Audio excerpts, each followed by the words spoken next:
ध्यान में रखते हुए 11 तारीख को जंतर मंतर दिल्ली पे हम लोगों ने प्रोटेस्ट कॉल किया है। मैं आप सबसे अपील करता हूं कि आप सब लोग आएं और उस प्रोटेस्ट को, उस आंदोलन को मजबूत बनाएं, जो हमारी आवाज माननीय सर्वोच्च न्यायपालिका और सरकार के कानों तक जाए। कोई नेता खड़ा था यूजीसी गाइडलाइन के समर्थन में, आप मुझे बताएं ईमानदारी में दिल प्यार रख के जिनको जाति के आधार पर आप लोग वोट देने का काम करते हो कि मेरी जाति का मेरा नेता है, जो आज आपके साथ नहीं है, जब आपका जुल्म हो रहा है, आपके अधिकार छिन रहे हैं, कल वो सत्ता में बैठ करके आपके बच्चों के लिए कुछ कर पाएगा? आपको फैसला लेना पड़ेगा। मैं आपको कहना चाहता हूं मेरे भाइयों, मेरे परिवार के लोगों, जिस तरह SC ST के लोगों को आरक्षण मिला है लोकसभा विधानसभाओं में, पिछड़े वर्ग के भाइयों को भी आरक्षण मिले, इस बात की भी कसौटी को हम लोग मजबूत करने का काम, और जब हम पे ताकत होगी तो देने का काम, लेकिन अभी इस बात को पुरजोर तरीके से उठाने का काम, लोगों को जागरूक करने का काम हम लोग करेंगे। इस बात का मैं आपको विश्वास दिलाता हूं। ये काम पहले ना कोई कर पाया और आगे करने की जगह अंदर हिम्मत नहीं है, लेकिन बाबा साहब फूले साहब को मानने वाले, साहू जी महाराज को मानने वाले साहू जी महाराज ने जब 50% लागू किया था, तो साहू जी महाराज को मानने वाले उनके चेले SC ST के साथ OBC के भाइयों को भी लोकसभा विधानसभा में आरक्षण दिलाते रहेंगे, उनकी संख्या के आधार पर। मेरी बात को आप याद रखें। प्यारे साथियों, अब समय आ गया है कि हमें अपनी लड़ाई को मजबूत करना है, और इतना मजबूत करना है कि किसी भी कीमत पे हमारे लोग जुल्म जाति के शिकार ना हो। कबीरदास जी कहते थे ना, कल करे सो आज कर, आज करो से अब पल में ले आएगी बहुरी कौरे कल।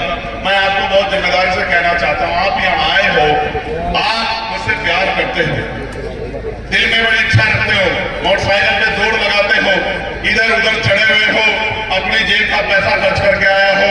मैं आपके लिए चिंतित रहता हूँ, मगर मैं आपसे पूछना चाहता हूँ, क्या सिर्फ नारा लगाने से काम बन जाएगा? नहीं। क्या नारा लगाने से हक अधिकार मिल जाएंगे? क्या नारा लगाने से बहन बेटियों को रोजगार मिल जाएगा? क्या नारा लगाने से जुल्म जाति बंद हो जाएगी? कैसे बंद होगी? कैसे बंद होगी बताओ? आप ही बताओ कैसे बंद होगी?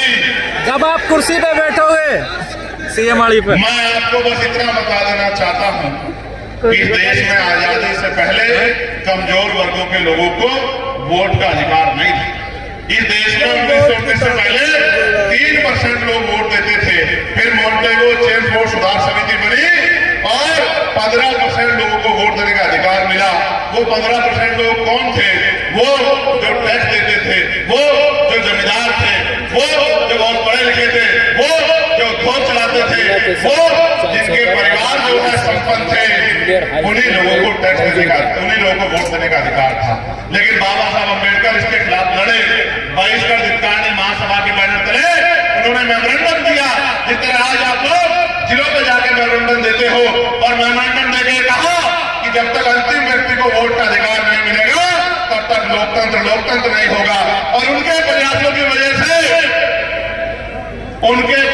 की वजह से साइमन कमीशन भारत आया, और साइमन कमीशन की रिपोर्ट पे 3 बार गोलमेज सम्मेलन हुआ, और 3 बार गोलमेज सम्मेलन के बाद कॉमनवेल्थ अवार्ड के रूप में आपको शक्ति मिली, और जब कॉमनवेल्थ अवार्ड का समझौता हुआ, पूना पैक्ट हुआ, तो आपको आरक्षण मिला, आपको अधिकार मिला। और भारत पहला ऐसा देश है जहां महिलाओं को संविधान के लागू होने के साथ वोट का अधिकार मिला। दुनिया में अमेरिका, ब्रिटेन, रूस, यूरोप ये नहीं कर पाया, वो महिलाओं को वो भी कमजोर समझता था। बाबा साहब अम्बेडकर डटे खड़े रहे कि महिलाओं को हिंदू कोड बिल में बराबर का अधिकार दिलाना है। कानून मंत्री पद से इस्तीफा दे दिया, महिलाओं को वोट का अधिकार दिलाया, और इस देश में अगर पंडित जवाहरलाल नेहरू की बेटी इंदिरा गांधी जी प्राइम मिनिस्टर बनती है, या बहन जी मुख्यमंत्री बनती है, या द्रौपदी मुर्मू जी राष्ट्रपति बनी है, तो ये बाबा साहब अम्बेडकर के संविधान की वजह से हो पाया है, बाबा साहब अम्बेडकर की सोच की वजह से हो पाया है। वरना कोई नहीं चाहता था। महिलाओं को पैर की जूती समझते थे, इतना बुरा हाल था, विधवा विवाह नहीं होता था, सती प्रथाएं बनी हुई थी कि महिलाओं को जिंदा जला दिया जाता था, कोई पूछने वाला नहीं था। आज की हालत क्या है? आज वोट होने के बावजूद भी आपको आपके हक अधिकार नहीं मिल रहे हैं। बाबा साहब ने कहा था कि दूसरों के महलों से अच्छी होती है अपनी झोपड़ी।